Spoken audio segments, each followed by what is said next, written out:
Well, thank you all for being with us this morning. My name is Ryan Hass. I'm a fellow here at the Brookings Institution, and I'm pleased to welcome Ambassador Nina Hachigian, Rita Jo Lewis, and David Dollar to this expert panel on the role of cities and states in the U.S.-China relationship. Our goal over the next hour or so is to take a sober, hard-nosed look at both the risks and the opportunities presented by deepening subnational ties between the United States and China. And we're fortunate to have people who can help us march through this from the federal level, from the city level, and from the economic perspective as well.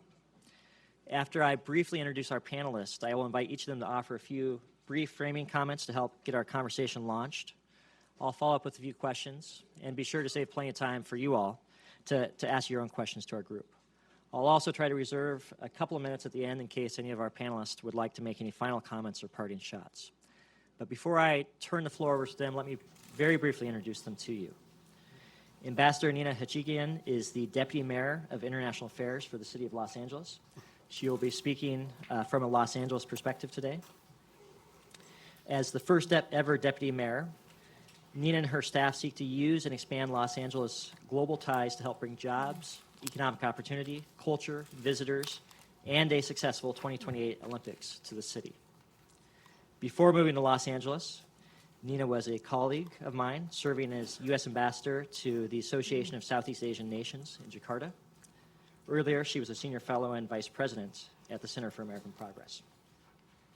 Rita Jo Lewis is a Senior Fellow and Director of Congressional Affairs at the German Marshall Fund. At GMF, Rita Jo focuses on leadership development, outreach, programming, and thought pieces on global engagement strategies to strengthen the next generation of transatlantic leaders. Importantly, for the sake of our discussion today, from 2010 to 2013, she was the State Department's first ever Special Representative for Global Intergovernmental Affairs under Secretaries of State Hillary Clinton and John Kerry. In that role, she led the office charged with building strategic peer-to-peer relationships between the U.S. Department of State, U.S. state and local officials, and their foreign counterparts. And David Dollar, no stranger to the stage, is a Senior Fellow with the John L. Thornton China Center at Brookings, and he is also host of the Brookings Trade podcast, Dollar and Cents. David Dollar is one of the best names in the business, is a leading expert on China's economy and U.S.-China economic relations. Prior to joining Brookings, David was a colleague in the U.S. Embassy of Beijing as the Treasury Department's economic and financial emissary. Prior to joining the Treasury Department, David worked for 20 years for the World Bank, both in Asia and in Washington, D.C., where he held numerous senior positions. With that, I'd like to turn it over to you all, starting with Nina, and welcome your thoughts. Great. Well, thanks so much for having me. It's great to be here. Let me make clear at the outset that these views are my own only. So I've spent a chunk of my career as a student of the U.S.-China relationship at the federal level. The last big project I did was a book called Debating China, where I had 10 U.S. scholars, some here at Brookings, and 10 Chinese scholars writing letters back and forth to each other about 10 of the critical issues in the relationship. And sad to say, I think that book might not be possible today. After that, I was posted to Jakarta, and during my time as U.S. Ambassador to ASEAN, I had a cordial relationship with my Chinese counterpart. We were able to get a few things done, but we were contending with issues on which we had very different points of view, like the construction and militarization of artificial islands, the devastation of coral reefs essential for food supply for ASEAN countries, and the legal weight of the 2016 ruling against China and the Philippines suit over South China Sea claims. My current position, though, gives me a chance to see how this relationship plays out on the ground in the United States, the trade-offs it involves, and how very intertwined we are.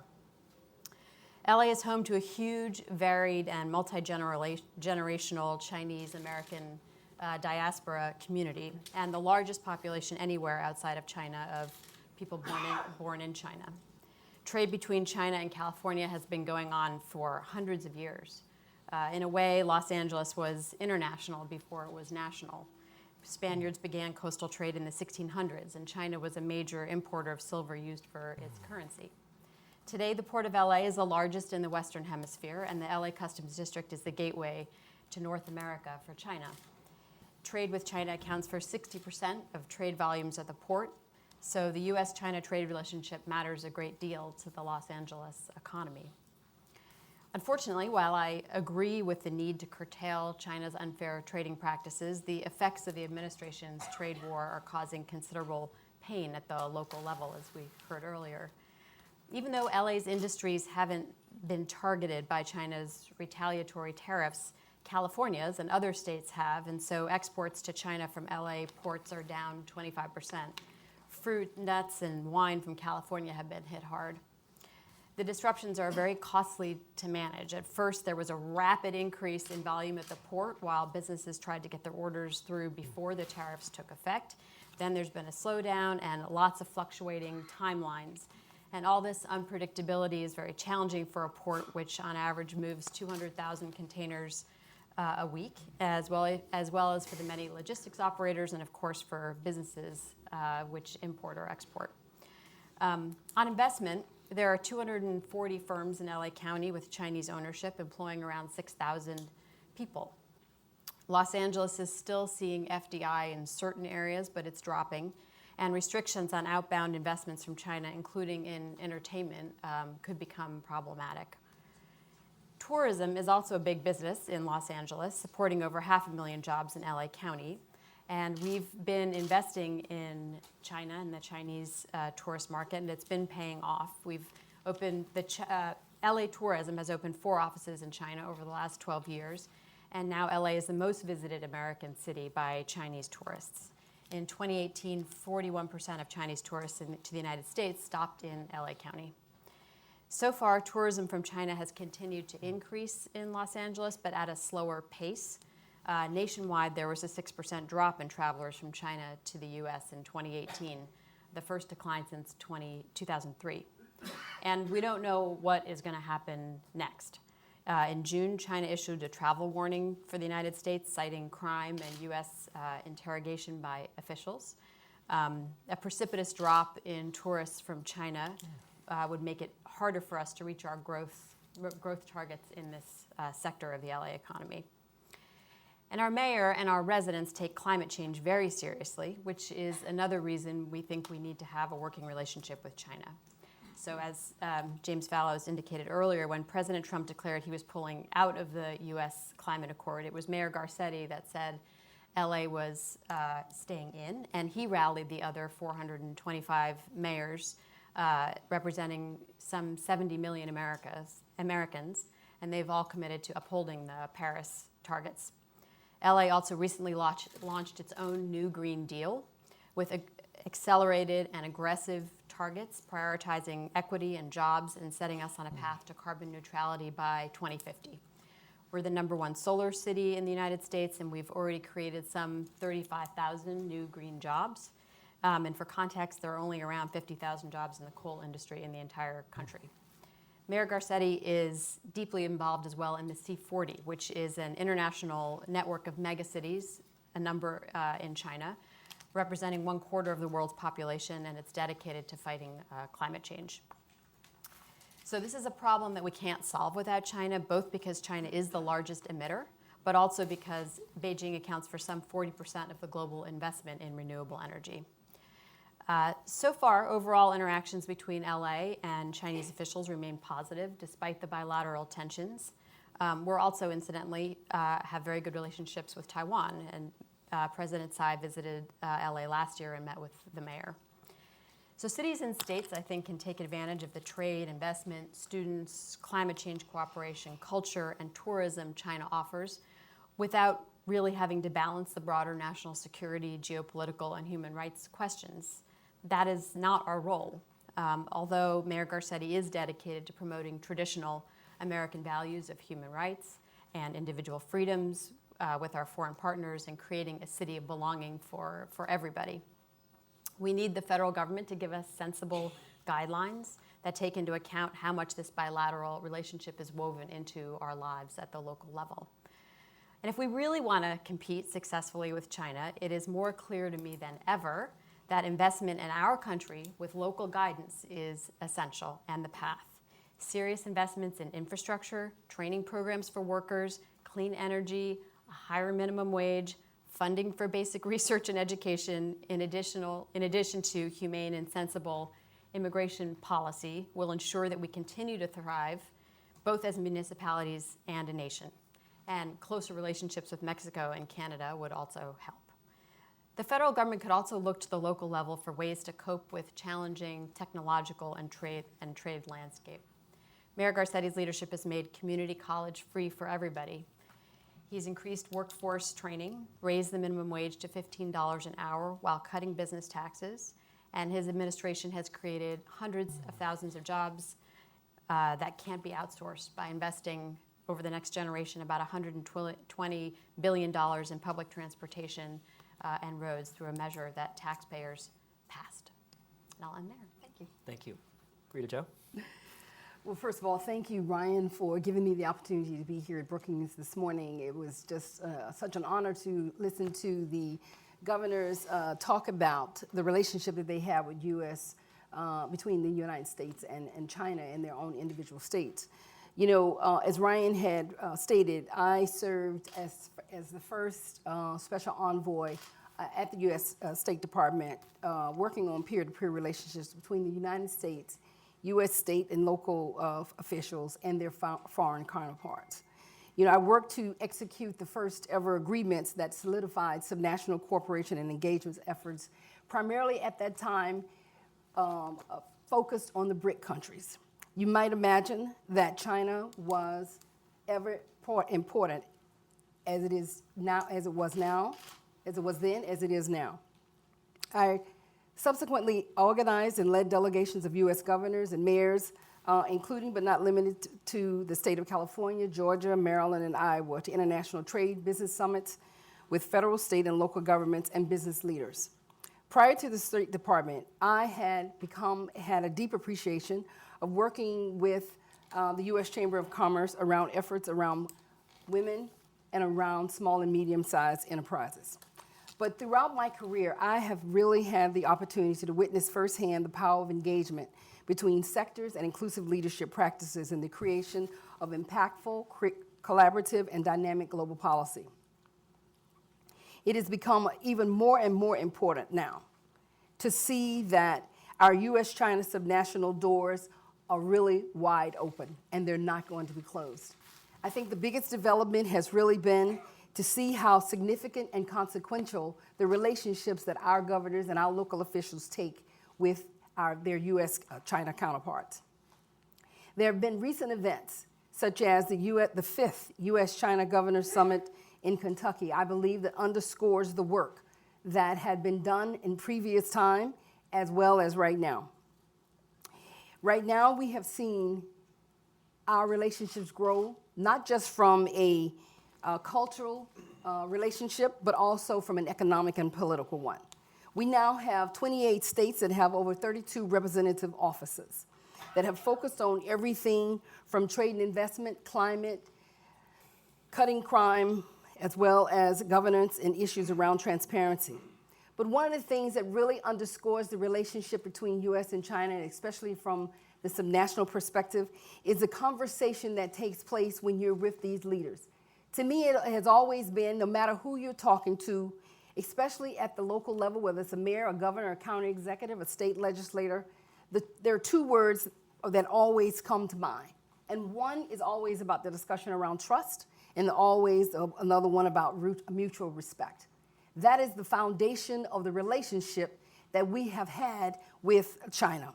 Within this relationship, we have been able to see, I believe, over a number of years now, the diversity of interests that have to coexist if we're going to continue to move this relationship forward. The private sector is going to continue to be a major player in this conversation. Because as we discuss issues around climate, as we discuss issues around sustainability, education, trade and investment in education, as well as even the conversation about the youth exchanges, it's always going to see that these relationships have to coexist. The motivation I have seen in the marketplace has always been around jobs. So it did not matter whether I was traveling in the capitals of China or in the capitals of the United States or in the heartlands of the United States and the heartlands of China. One keywords always came to play. and it was always around job creation. It was always around issues around competition. There is a major absence of the conversation when you start to look at the broader definition of the polarization and the issues that bring forth the tensions in the relationships. As you can see, our local leaders shy away from those conversations. It's not that they don't know about them, they are firmly aware. They're firmly aware about the tensions, they're firmly aware about the polarization, because it plays out in the news every single day and it plays out in their local communities. But the most important thing I have seen for leaders, it is about the business of moving their state forward, moving their state forwards around jobs, moving their state forward around prosperity, and making sure that each citizen has an opportunity to participate in their economy. Thank you, Rita Jo. David?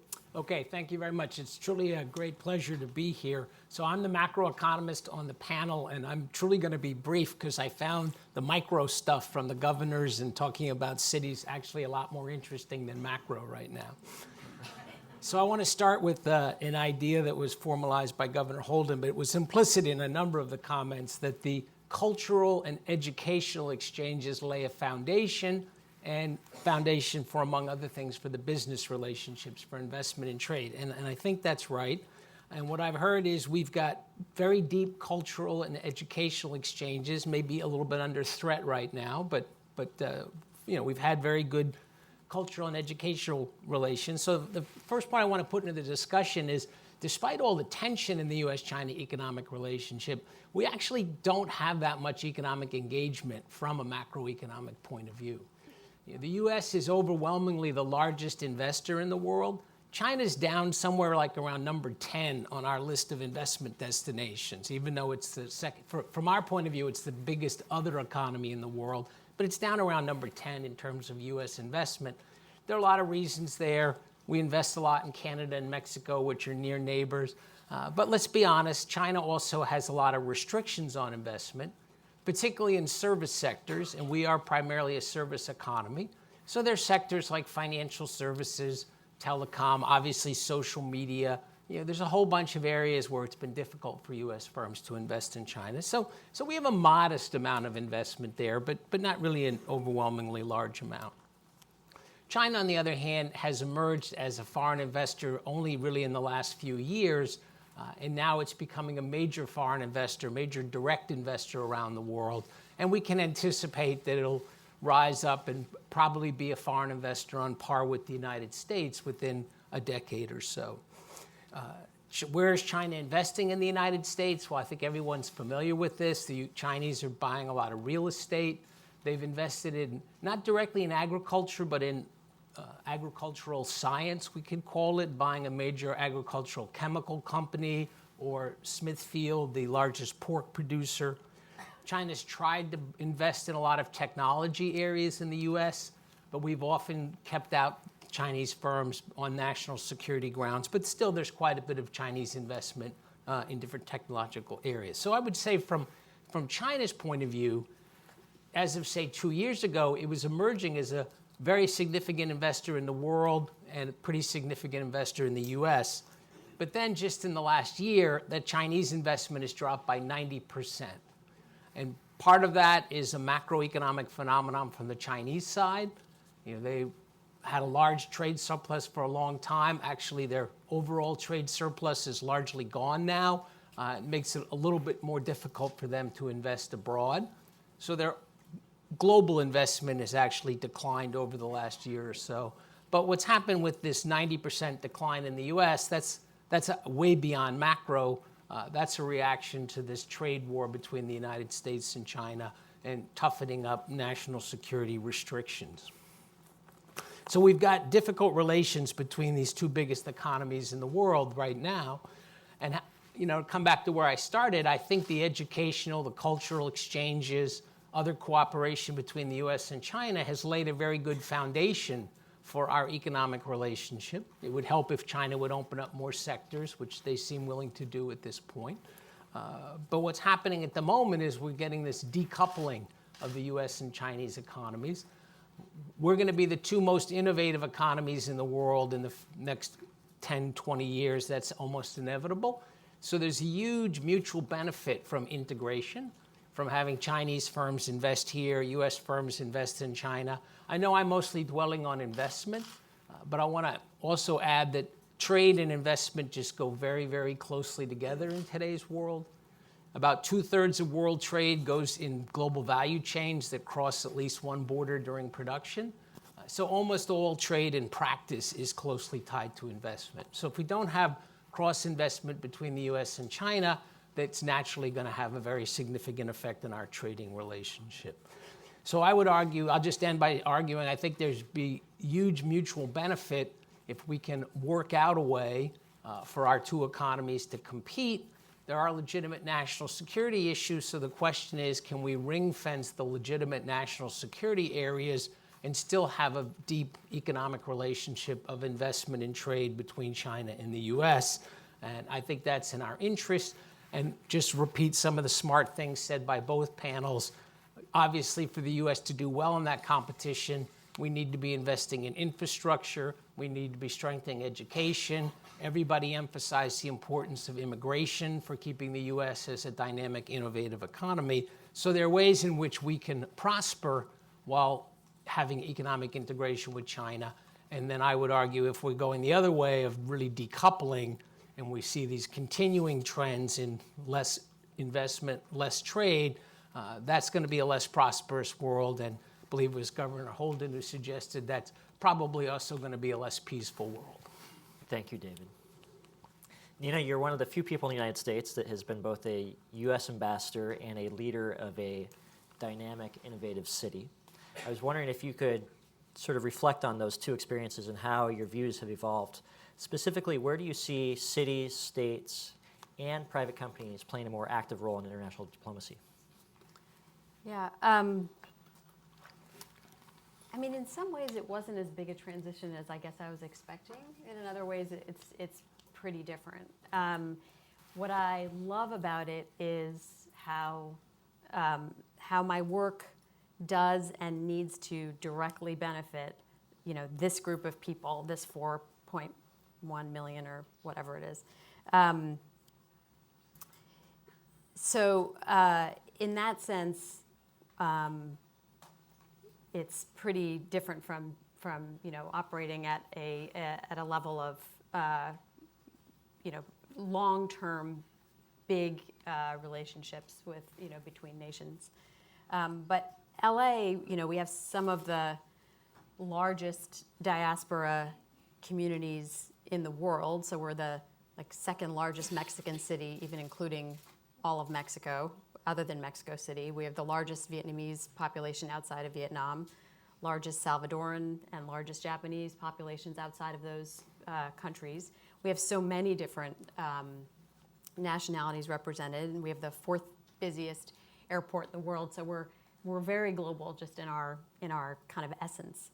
And we know that ties with foreign partners can bring actual, real, tangible benefits to our citizens. So whether that's markets for exporters or foreign direct investment that creates jobs, immigrants and refugees strengthen our community in many ways,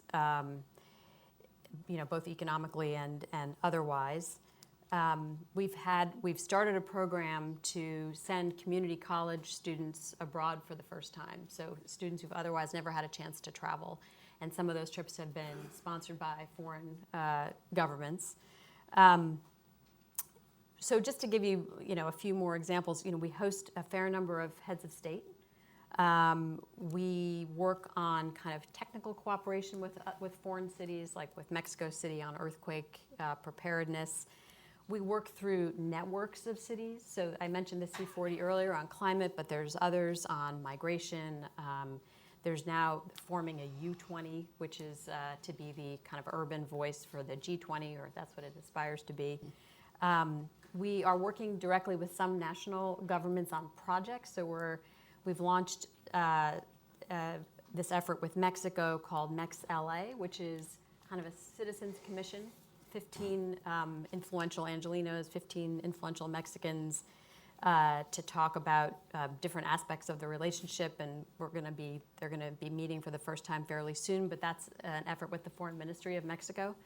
There was a really interesting meeting of mayors of U.S., Mexican, and some Canadian mayors, also sponsored by the Mexican Foreign Ministry, which President Obrador came to. We're engaging with the UN on migration, but we're also measuring our progress toward the Sustainable Development Goals, which I assume this room knows about. So we're measuring our progress. We have a huge data sets that are now going up on our website. And we coordinate all of this fairly loosely with the state of California as well. Our lieutenant governor now has specific jurisdiction over California foreign policy. She's also a former U.S. ambassador. So we're working, with national governments. We're working with city governments. We're working through city networks and with international institutions. So I think that's fairly new. I don't know that that there's been that much activity from U.S. cities. I have to say, U.S. cities are really behind our foreign counterparts when it comes to foreign policy. When I visit my counterparts in Tokyo or Buenos Aires or in China, they have massive foreign policy apparatus. They host a lot. And I think for U.S. cities, we probably have one of the bigger departments, and we're like, 8 people. Yeah. Anyway, we've got some catching up to do. And we need folks like, in Rita's old job to help us do that. So what you've just laid out is an incredibly robust sort of portfolio of activity that is taking place at the city level, that you're reaching out, you're touching international organizations, other city governments around the world, other foreign governments. Do you see any scenario whereby that trend line would reverse and cities and states would become less active in international diplomacy? Or do you project that this trend line is going to continue in the direction of activism? I would guess, my guess is that it would continue and continue to increase, because once you start doing it, you realize how important it is. Once you assign people to do it and to think about it, there are more and more opportunities and there's more and more reason to do it. It's definitely been propelled forward, I think, by the Trump administration and foreign partners looking for someone to talk to like they used to be able to talk to, the federal government. So, if there's a new resident in the White House, might it all go back to the way it was? Maybe. But globalization, I assume, will continue to move forward, and as it does, if you want to create jobs in your city, which, as Rita said, is the thing, you've got to be internationally engaged. That would seem to suggest that there's a need for connectivity between state and local and federal efforts to sort of try to push in a similar direction. And that's something I'd love to come back to you on in a moment. But Rita Jo, let's time travel for a minute. Pretend you're in your old job. That's a time travel. What would you be doing right now? Where would you be focusing you and your team's energy? What would your priorities be? In other words, what is it that the absence of a Rita Jo at the State Department, what are we missing? Let's talk about an absence of a Rita Jo.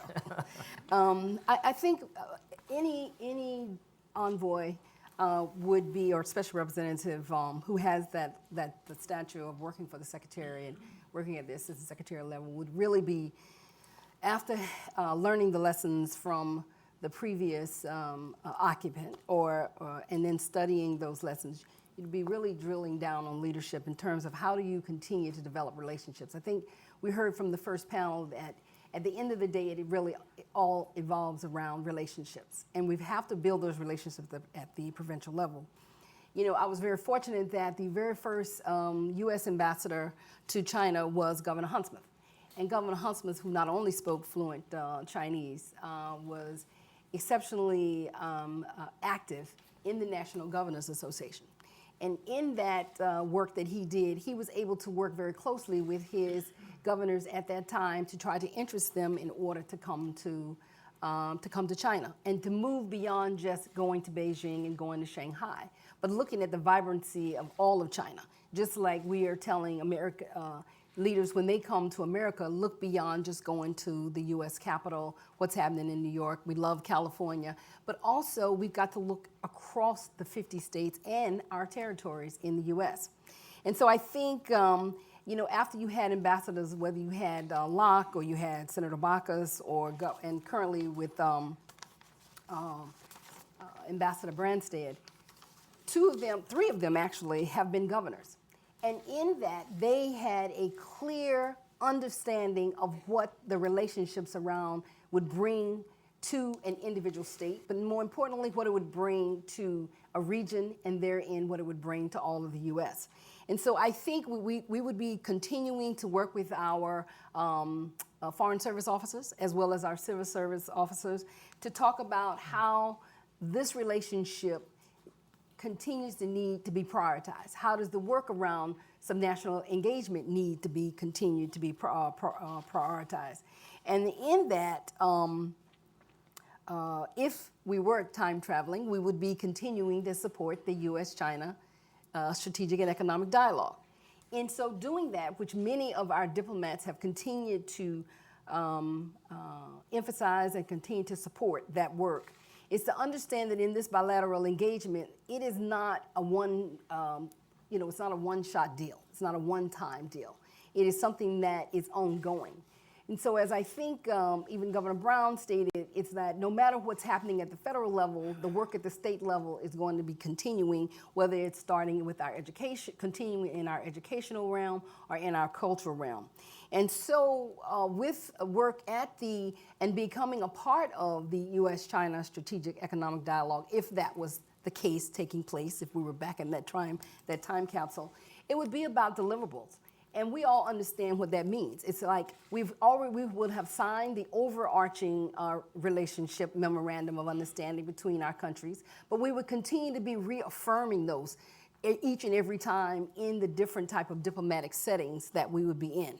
And the reason why you want to continue to reaffirm is to show not only in the United States, but also abroad, and specifically in an economy as large as China, with so many visitors that come to the U.S. and so many provincial leaders that were coming to the U.S., is that there is a framework, and a framework which says we can build upon, and a framework which is bipartisan.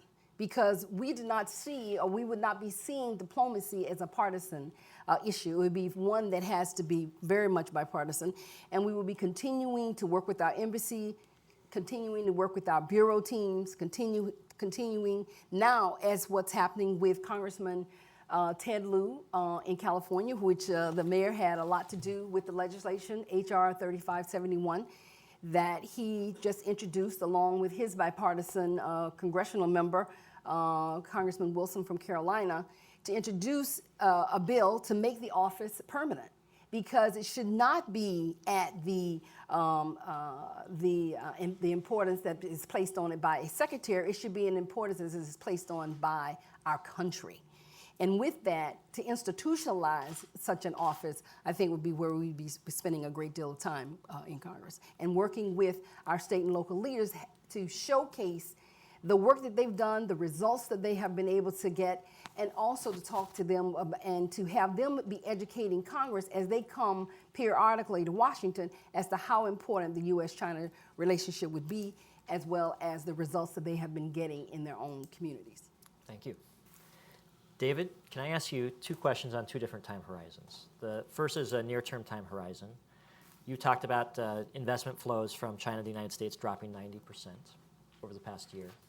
Yet, for many people who read the headlines every day, the stock market's an all-time high, the unemployment rate is low, economic growth is fairly robust.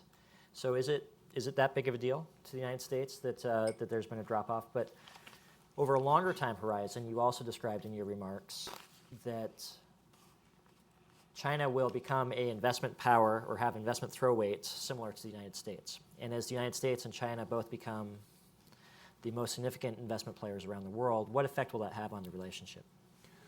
Okay, so on the first question, so I would emphasize that even a few years ago when Chinese foreign investment in general was booming and Chinese foreign investment to the U.S. was booming, it was a rather modest amount relative to the whole U.S. economy. And even the trade, our imports from China are down something like about 11% over last year. That's a moderately big number, but it's too small to have a measurable effect on the U.S. economy. So I don't think it's a short-term cyclical problem for the U.S. economy. It is hard to estimate and predict these things. This is really an unprecedented trade war, so I could very well be wrong. But most of the serious estimates you see from the International Monetary Fund, for example, there's arguing this current level of protection might take 1/4 percentage point off U.S. growth. Now, given now that our growth is definitely going to be back down toward 2%, maybe taking 1/4% off is not something we should be sanguine about. But anyone arguing that this is so serious it's likely to cause a recession, that seems to be a fairly extreme view. So I would argue that the issue or problem for the U.S. is much more long-term, even though our economy is doing pretty well at the moment. Looking out further, we have had this problem of persistent productivity slowdown. This is what economists argue about. There are a lot of different theories and ideas. There's not going to be some simple solution. But we definitely need an open, competitive world with innovation to have any chance of bolstering our productivity growth. So I think for us to be cutting ourselves off from, what's not just the biggest trading nation, but it's the fastest growing market out there. Chinese growth has slowed down, but it's still around 6%. So this is going to be the fastest growing market for the foreseeable future, even if they have some kind of short-term, growth recession or blip looking out over 10 or 20 years. This is a great opportunity, and if we really start separating ourselves from that is going to have a measurable effect on the U.S. standard of living. Right. Well, thank you. And I think that it's also worth bearing in mind, we've talked often about at the macro level. We've been talking today at the micro level. And even if GDP isn't shaved by a significant margin, it's clear through the presentations today that there are people and constituencies that are being hammered hard by what's going on in the U.S.-China context. With that, I'd like to pose a question to the three of you. At the national level, there seems to be a hardening of views towards China. At the local level, there appears to be continuing activism in terms of developing relationships with China. So which way is the influence going to flow in the coming years? What effect is this tension going to have on the overall U.S.-China relationship? Because we're moving in different directions at the local level and the national level, apparently. I don't see this White House taking its cues from Los Angeles. I think that's a safe assumption. So I'll just leave it at that. I mean, I think that state and local leaders are exceptionally important, as we all know. For one thing, as they say, that's where all the votes come from. And I believe if we keep this activism around some national engagement in a bipartisan way, especially at the state and local level, we have a really great chance of moving the ball forward. China has not relented 1 minute from wanting to have relationships with our state and local leaders. The current governor, the current ambassador of China is the former governor of Iowa, Governor Branstad. Exceptionally important in the relationship at the subnational level. He is doing what his previous governors who occupied, previous ambassadors who occupied his role, they are really out there aggressively and in an intense way, very low key, moving throughout the provinces and the cities and the administrative units and working to develop those relationships. I think if we continue to see that, that's what's going to be important. You look at the current Chinese ambassador, Ambassador Sui. He was the one that we signed the agreement with back then.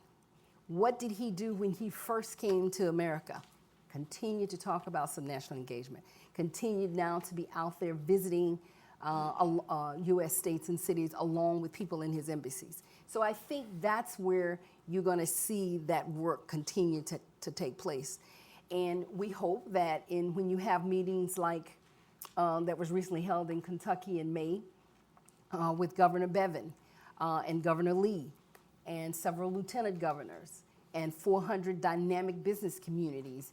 Leaders and business entrepreneurs and executives all want to participate in this conversation, but it's not about just a conversation, it's about a deal. It's about coming to an arrangement, about an understanding to push a commitment forward, whether it's one around education, whether it's one around climate, but always around trade and investment.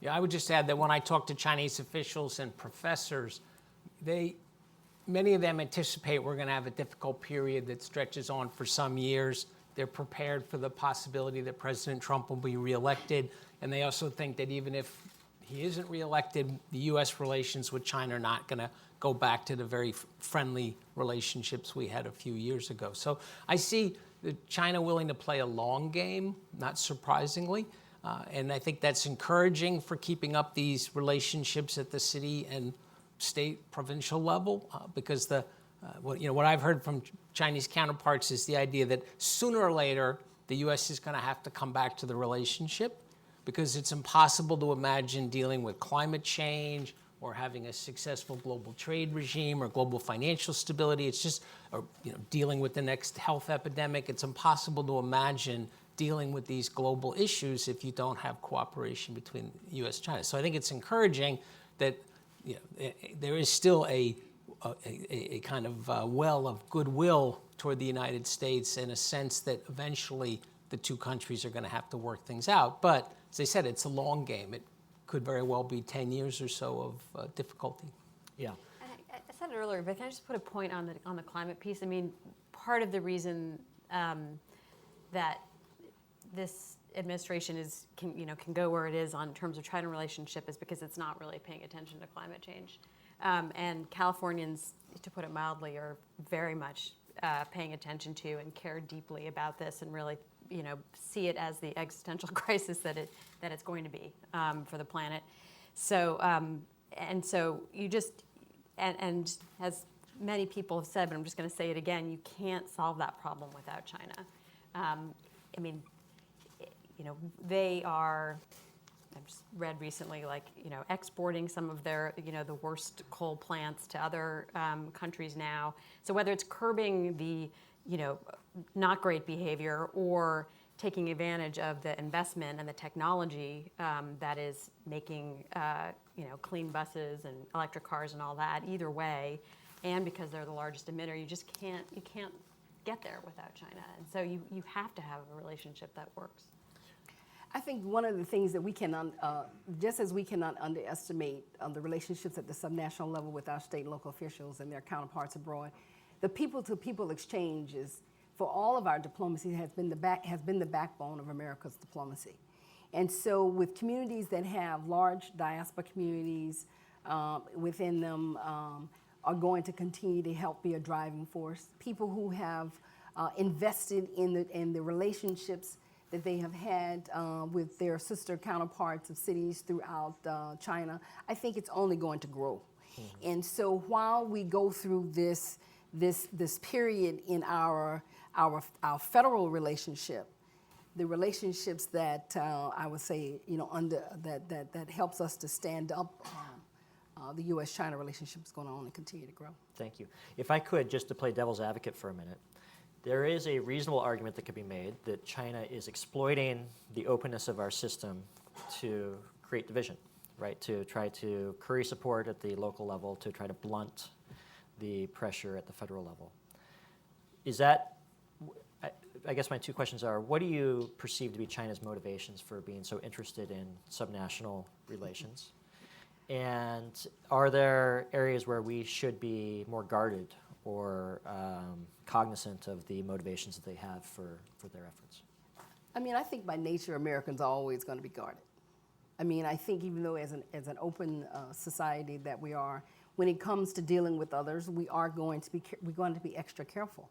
And that's why having someone who can be an advocate for these leaders can be helpful. I would have to say that there has never been a U.S. leader that I ever worked with at the state and local level that ever wanted to step beyond in a negative light about America's policies.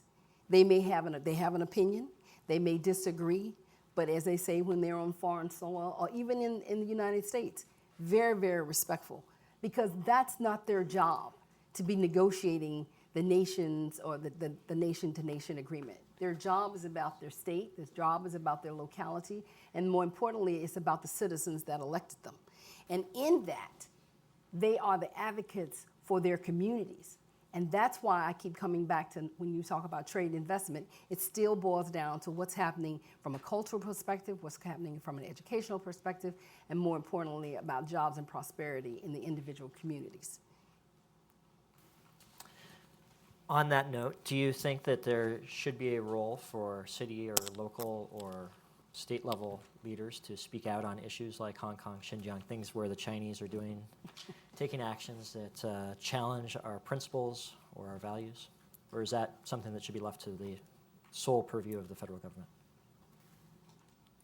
I mean, Mayor Garcetti certainly is always vocal about human rights, and when he's with an interlocutor that has,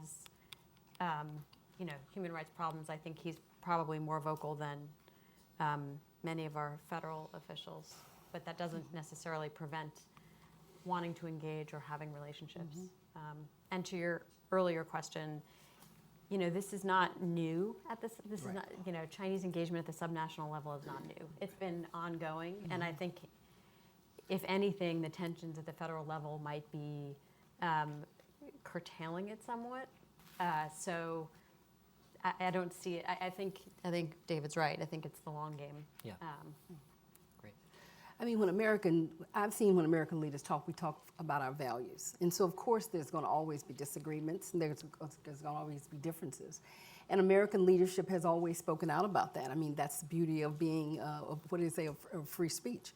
But I do think that when we're traveling abroad, it's like, they have a job to do. They will not be sidetracked. They can, we have a mission there, a very large one, that serves as the key advisor for any of our leaders when they're traveling from the federal level or the state level. And so, one of the things that we were really very specific about was always trying to make sure that we provided to our state and local leaders the ability to be a resource for them, to be the ability to give them the political and economic landscape, to be able to have people who could serve as a sounding board for them on things that they wanted to do. And it doesn't matter whether it's the government or whether it's the business leaders in the individual communities, because that's what the State Department is all about.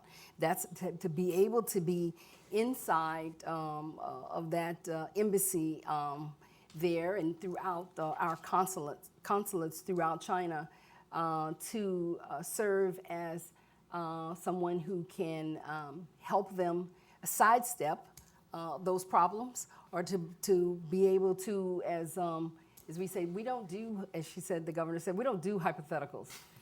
Governors don't do hypotheticals. Locally elected leaders don't do hypotheticals. And so are they watchful of the fact that they're a risk? Absolutely. Are they watchful and their eyes are wide open that there are tensions in our relationships? Absolutely.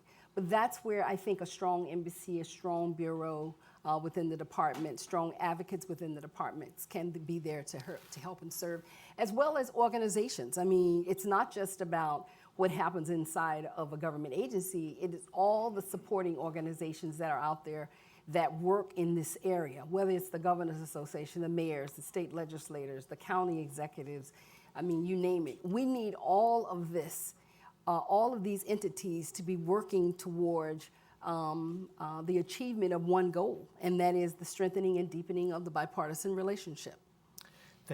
Please. I just wanted to emphasize something that Rita said. We just have learned that Russia was targeting election systems in 50 states, right? So it's not unheard of, the idea that you could have a foreign actor trying to exploit subnational relationships to, do whatever nefarious things they're going to do. But that's why we need connectivity with the State Department. They should be the ones saying, hey, look out for these actors in your city, or, this kind of behavior. So I think, just again, that I think this liaison would be Yeah. helpful. Yeah. Can I open it up to you all? If you can, just please introduce yourself with a question and brief questions. We'll start right here with the lady in the blue dress. We'll take 2 or 3 questions at a time. Good morning. I just had a quick question. This could go for the whole panel. I don't know which one I'd like to answer this one, but given this has most to do with technology investment. So given developments regarding Google, major tech companies supposedly, allegedly cooperating with the CCP, the Chinese Communist Party, the People's Republic of China, how would one police that potential threat without reducing investment that, as Dr. Dollar mentioned, has mutual benefits for the United States and China? How would you police that and ensure that any investment going on between U.S. and China does not inadvertently fortify the CCP, fortify powers that could put us at risk? Thank you. Okay, if I could, I'll take 1 or 2 more questions with this gentleman with the blue shirt, and then we'll invite you. Yeah, I just wondered isn't it more of a balancing act? It's not just a matter of going with a smile and a handshake and having relationships that way, but have credible alternatives for trade. That isn't a certain amount of decoupling necessary in developing a long-term relationship with a major, emerging power, in the sense that if you go to negotiate with them, you need to know you have alternatives. Just trying to remember what Professor Schelling taught us about international trade and strategy. Thank you. Let's take 1 more question from the gentleman in the back with the... Thank you. Dong Huiyu with China Real News Agency of Hong Kong. U.S.-China senior trade talks resumed today in Shanghai. What can we expect from this trade talk? What is the difference of the situation between now and before May? Thank you. We'll stop there and give our panelists a chance to respond. I think, David, you're probably in the sweet spot for the 3rd question. What to expect in Shanghai? Maybe the first question. I definitely want to hear from you two on the hard ones. Okay. So on the 3rd question, I think in general there's not high expectations for these talks in Shanghai. They're going to be starting probably in the next few hours. I'm hopeful they'll reach what I call a mini deal, where China resumes some agricultural purchases and the U.S. eases up on some of the restrictions on Huawei. That seems to have been implicit in the Trump-Xi meeting in Osaka.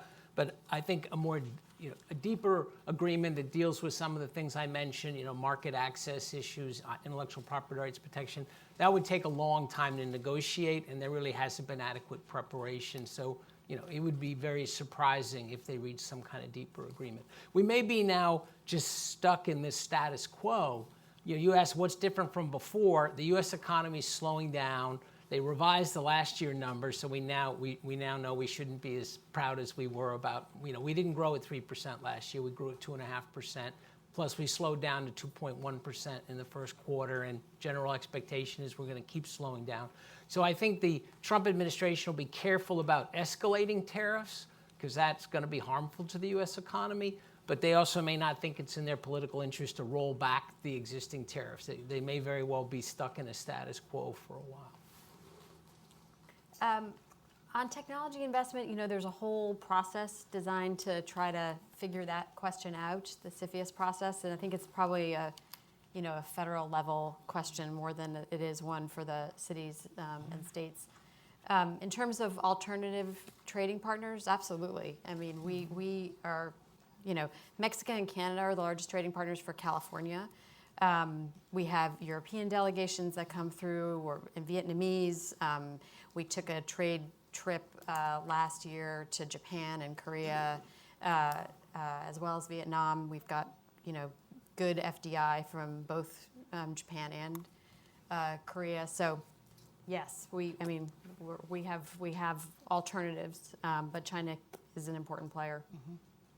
I think when Governor Holden was mentioning the fact that he was in a meeting with a very large U.S. delegation, I think you're going to continue to see that more and more, not only in China, but you're going to see that throughout the trading partners. All you have to do is just go to every state is different. Every city is different in terms of the focus that the leadership wants to do. I mean, you've got to go when you're in these trading relationships or in these delegations, you're going prepared and ready to do business.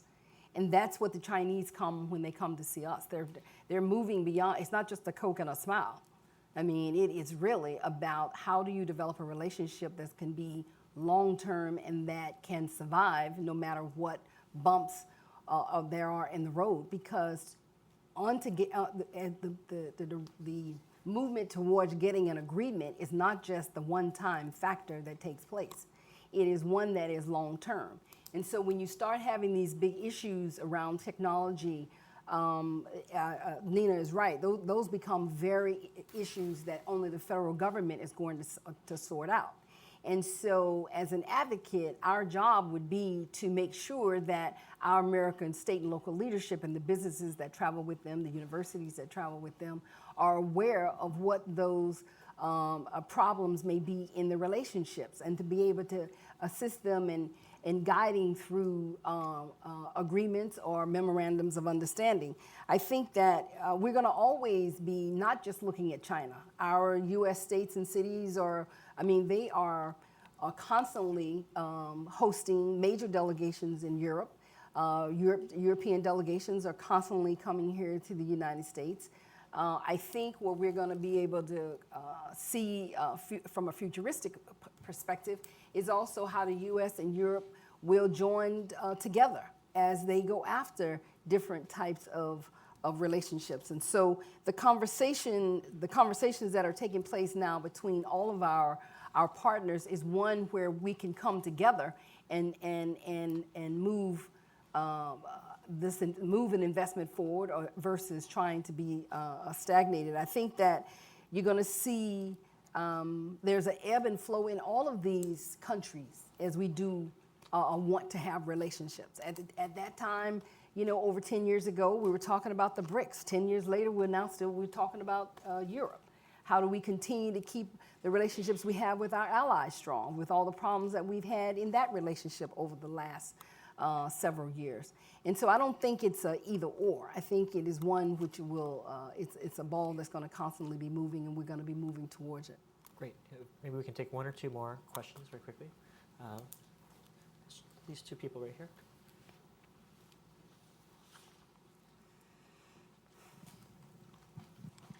Thank you. This morning we have talked a lot about the local voice from different states and then cities. So I wonder, how does the impact to the decision making in Washington, D.C.? Or in other words, does those politicians in White House or in the Capitol do care about your voice? Thank you. And then right next to the lady is sitting right next to. Do they care about your voice? Hi, I'm Susan Sclafani. When I was at the U.S. Department of Education, we created the first MOU with China since the opening on education. And I continue to work with groups in China who are very, very worried about this issue of visas either being delayed or denied. And I know that both the president of Harvard and the president of the University of Chicago have written letters to the administration. Is there anything that the local and state level people can do to try and end this bottleneck? Because the young people of China still want to come here. They still look to the United States for its values and its culture. And if we continue on this road, they're going to go to Australia, to Britain, to New Zealand, and we'll lose great talent. Right. So with that, I going to throw it to you three, and if you have any parting shots or final comments or reflections that you'd like to add into your responses, please feel free to do so. We'll start with David and work our way down. Okay, well, I do think the two questions are more for the other panelists, but I will just, my perspective as someone who follows, the U.S. national policy toward China, I would argue that local voice is quite important. So for example, a lot of farmers in the United States are unhappy about the tariffs and about the trade war with China. Certain companies in the U.S. are unhappy. So it's hard to prove, but I would say the administration enthusiastically launched the first round of tariffs and into the second round of tariffs, and now they seem to have lost enthusiasm, even though, as I said, the macro data is pretty good. So I think they're getting word back from a lot of companies and farmers, et cetera, and I think it does have an effect on national policy, even though it's a very imperfect process. I think he is absolutely correct. And I think Governor Holden said it best. Every city or state is operating in their own interests. But from a regional perspective, we have been able to see in the work that I've done over the years is that coming together, how the power of what that looks like. And so it's not one where we have to, states and cities have to compete against each other, but to be able to know that China, as a very big market, is there and willing and open to do work with the and to do work with our U.S. cities and to drill down in that work. I think that as we see this relationship continue to, ebb and flow, we're going to see repeatedly how citizens and leaders in our agriculture community are powerful voices against forces against isolation, against forces that want to slow down the growth that they have seen that have benefited their own individual citizens and their own individual communities. And so I think state and local leaders are exceptionally important right now. It's a moment in time to move aggressively, to talk about how we continue to not just have strong relationships between U.S. and China, but with all of our allies who have been very, very strong trading partners for our U.S. states and localities. And so state and local leaders, I think, right now have an ability to exert a lot of influence, especially working in conjunction with our educational institutions, working with their private sector partners, and then, of course, working with their diaspora communities. So it's going to be, I think, the creation in our communities of these public-private partnerships that will be I think the ongoing sustaining factor of how we continue to broaden the relationship that we have between U.S. and China. We're certainly open to talking to any federal official who would like to talk to us about these issues. We're at a very partisan moment in our history, so I think to the degree that local voices are heard, they probably wouldn't be from a deep blue state like California or a blue city like Los Angeles, but I hope that word is getting through from other states. And maybe I'm wrong. I hope to be proven wrong, because I do think our voice is important. And just in parting, I want to say thank you for having this discussion. I think it's really important, and just to let you know that cities and states are still holding the torch for American values of openness and welcoming and valuing importance of our foreign partners. Well, thank you. I really took away three big meta themes from both the first session and this one, which the first is that the trend lines appear to be moving towards greater activism at the city and state level on international issues. I find that interesting. The second is that there is acute sensitivity, particularly around the issue of jobs and investments at the city and local level, that doesn't always pierce through the national narrative on the U.S.-China in particular. And then the third is the benefit that would be had from greater connectivity between local, state, and federal levels to build more of an American consensus and not just a Washington consensus on how most effectively to deal with the real challenges that are being posed by China. But with that, I want to thank all of you for spending your morning with us. I want to especially thank Zach Balin, who is the Senior Research Associate, who is going to be leaving soon to go to Nina's hometown of Los Angeles. It's our last chance to recognize him.